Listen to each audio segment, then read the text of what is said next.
من شهر ونص ربنا كرمها وحملت عن طريق حقن مجهري. بصيص أمل دخل حياتها، بس الفرحة ما كملتش. الجنين نزل، نزيف داخلي ونزيف روحي. سارة كانت بتعيط على ضناها اللي راح، بتتلوي من الوجع، وعصام يزعق فيها: ليه بتعيطي؟ ليه مكبرة الموضوع؟ كأنها مجرد آلة للإنجاب، مش بني آدمة عندها مشاعر. والأهل نفس الردود الباردة: انتي مكبرة الموضوع، عادي بتحصل. سارة رجعت بيت أهلها عشان يرعوها، بس محدش عبرها. عصام رماها ومشي من غير مصاريف. أبوها بيقول لها: مش هترجعي لبيت جوزك. سارة قالت له: لا، مش هرجع إلا لما يجيب شقة إيجار مستديم. طب لو ما رجعكيش هتفضلي كده متعلقة.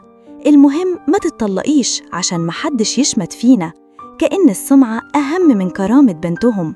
سارة وصلت لمرحلة اللا عودة، حاسة إنها بتتباع بالمزايدة، محبوسة في سجن بلا قضبان. لو انتوا مكان سارة كنتوا هتعملوا إيه؟ هل كنتوا هتستسلموا للوضع ده؟ شاركونا رأيكم وتجاربكم في التعليقات، وما تنسوش تعملوا اشتراك في القناة عشان تشوفوا كل القصص المؤثرة اللي بتهمكم.